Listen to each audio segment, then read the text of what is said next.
Don't you love it when you lose an entire round because you wanted to block a reversal? I certainly don't, which is why today we'll be talking about Nago. Similarly to Slayer, you could say that Nago has always been a pretty polarizing character. It's important to mention that there's also a lot of people that love Nago, be it for his gameplay or amazing visual design. So what is it about Nago that makes people so torn about him? Let's take a look. Nani?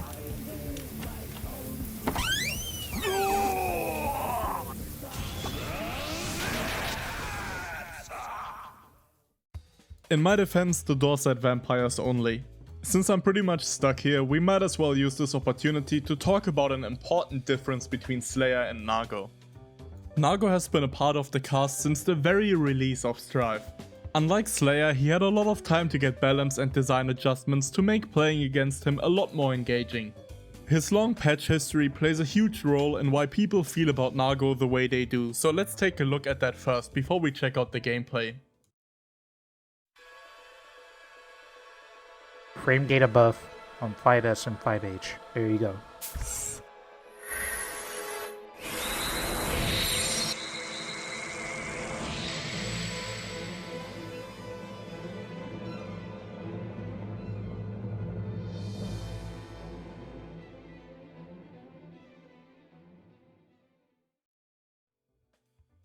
At the very start of Guilty Gear's lifespan, Nago was considered to be a weak character due to movement and special usage restrictions.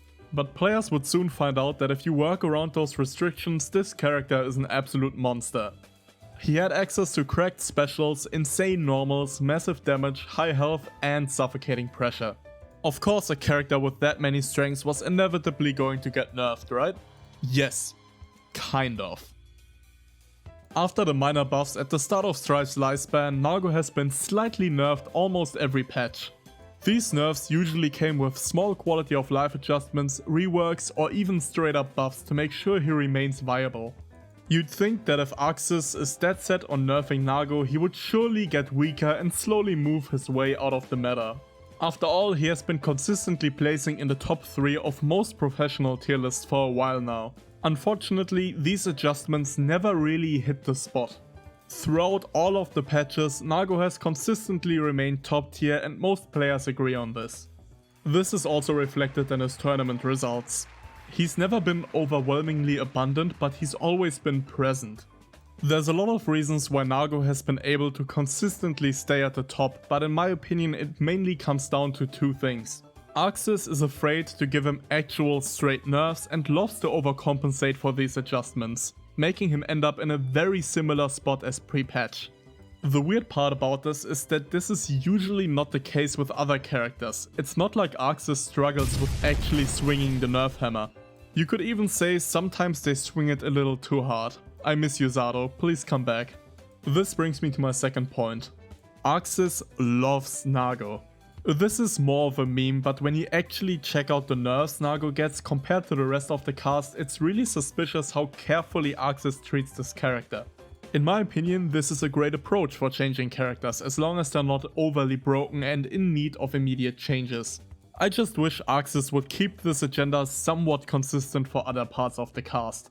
All this might make you wonder, is always being at the top really bad? And this really depends on how you look at it. I wouldn't say it's bad if the character isn't overly broken, someone has to be at the top after all.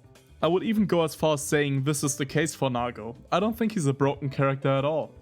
But there's a bad side effect to it. Having someone consistently at the top can get stale, and if you have other similarly consistent characters, this can contribute to a very stale meta, which can lead to a lot of hate towards the very top of this meta, in some sort of the big 3 effect. Being this consistently good also means that this character will always have a lot of good tools that you as a player have to worry about, as well as a very strong presence in casual and tournament play. Unfortunately for Nago, him being consistently popular and at the top is not the only issue. He definitely has access to some crazy oppressive tools, so let's take a look at those, starting with the neutral. We got the tech on deck, folks. It is grand finals. Make some noise! I don't think anybody. Oh! We destroyed the stadium! There's no better place to start with neutral than the infamous Beyblade. Beyblade is a slightly minus on block high profile neutral skip you could kind of compare to Mappa Hunch with a few key differences. Since Nago can cancel specials into other specials, the minus frames of Beyblade are mostly meaningless. Unless Nago is so high on blood that a cancel would kill him, trying to interact into Beyblade is a death wish. This means that if Nago forces you to block Beyblade, it's effectively his turn. Unlike Slayer, the range at which it connects doesn't matter at all. Since it's also low, Beyblade is incredible at catching people trying to play the spacing game with Nago. Of course, the reward on regular and counter hit is massive, making it a permanent threat in neutral. It's also important to note that the hitbox is huge. This special from Hell can straight up anti-air you if you're not careful. The hurtbox is also high enough that Nago can jump over certain specials on reaction for free punish like Potemkin's slide head. Fortunately for Nago and unfortunately for you, Beyblade is not the only neutral skip in his kit.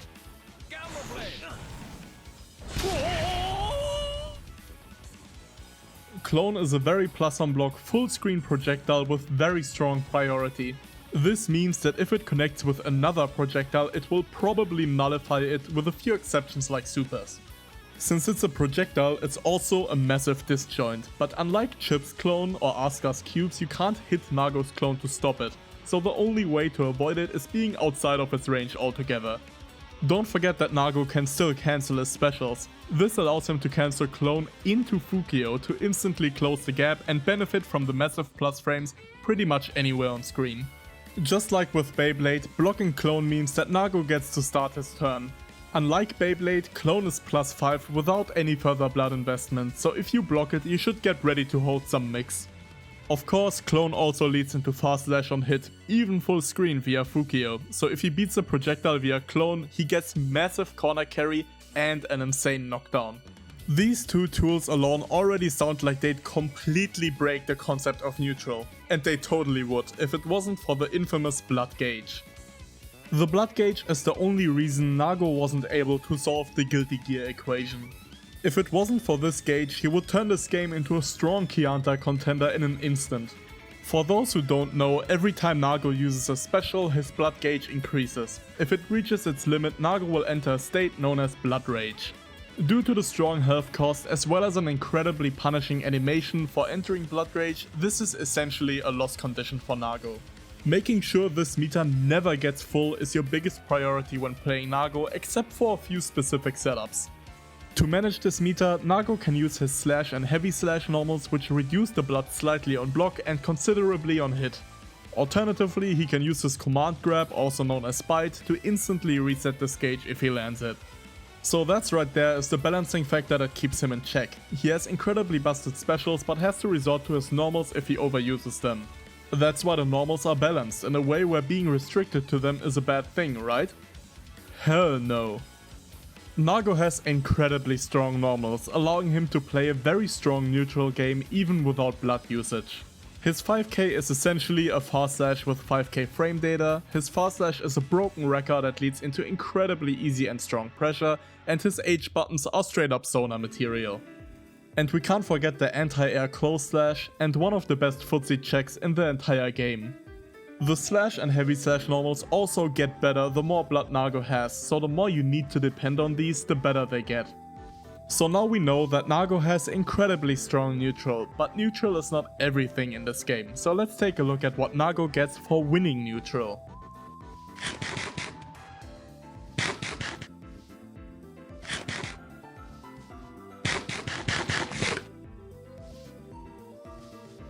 Before the recent Beyblade and DP changes, Nago used to fully rely on his basically infinite Gatling options to run terrifying strike throw pressure.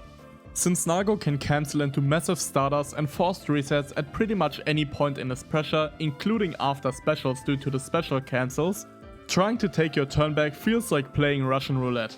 The key difference is that the gun is fully loaded and you are praying for a misfire.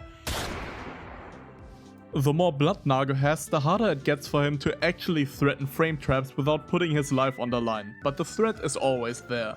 Since most people with a will to live will naturally be inclined to respect a lot of Nago's options, this allows him to go for a lot of throws and fake resets. This results in a very stressful and almost terror-based pressure. You're trying not to give Nago too much space, especially since his command grab resets his blood gauge, landing you in a very different kind of hell. But you also don't want to blow up for pressing at the wrong place and time, kind of like defusing a bomb. This stressful gameplay is very polarizing. I know a lot of people that love dealing with this kind of pressure, but just as many people that can't stand it. To add to that, the less you know about this dangerous game of keep blocking and nobody explodes, the more unfair it feels when you take the wrong step and pay for it. All this is very fun to execute yourself. This makes Nago very appealing to a lot of people. Having someone fully freeze up on defense, allowing you to just slowly walk up and go for a throw, is one of the best feelings I've ever experienced in a game. If you've played against Nago recently, you might notice that I'm desperately trying to ignore the elephant in the room, so let's finally address it. Nago recently got access to unreactable and unfuzzyable high-low via Beyblade and DP to compensate for the 6H nerfs. If you have been paying attention to how I described his offense, you might notice that adding high-low mix to this menacing pressure is not a good idea for a lot of reasons. Not only does this completely overwhelm the opponent who now has to look out for 2 extra options, it also takes a lot of the threat and fun out of the strike throw, especially once Nago lands a bite. Since bite resets the blood gauge and gives Nago 2 seconds of essentially 0 blood cost, there's not much reason to not commit to this unreactable high-low. This turns pretty much all the terror out of the situation and turns it into a boring gamble. Don't get me wrong, mix can be very cool, but that requires depth in my opinion. There's nothing deep about mixing with 2 true string looping specials that are both unreactable and can be easily forced on you. Since this high-low loops into itself on block, it also allows for Nago to just go all out on 4 separate high-lows if you're low on health. This forces a checkmate situation unless you have burst, YRC or can see 3 seconds into the future. In my opinion, this high-low is the main reason why people hate playing against Nago so much more than in recent patches. It's also the main reason I and many other amazing Nago players that I know lost interest in this character. Having such a nuclear option takes a lot of the finesse out of the rest of your kit, leading to a much more stale game plan. Checkmating someone can feel amazing, but not if you didn't really have to work for it. The same goes for getting checkmated. It's way easier to digest when you actually got outplayed. Now that we've looked at all the important parts of the average Nago game, let's sum up the reasons he is so polarizing. Nago has restricted access to neutral skipping specials that are almost impossible to work around. Outside of these neutral skips, his normals are also incredible, resulting in very frustrating neutral gameplay. His pressure relies on having countless scary options to threaten, resulting in very tense pressure situations. This is something a lot of people hate but also enjoy. Being unaware of his options can result in insane robberies, which can be really frustrating. He also has access to unreactable high-low that takes no effort to enforce. And he can also enforce that high-low on you for a luck-based checkmate situation. In my opinion, these are the main reasons so many people love and hate the design of Nago. But I'd love to hear why you love or hate Nago, so let me know in the comments. And as always, thank you for watching.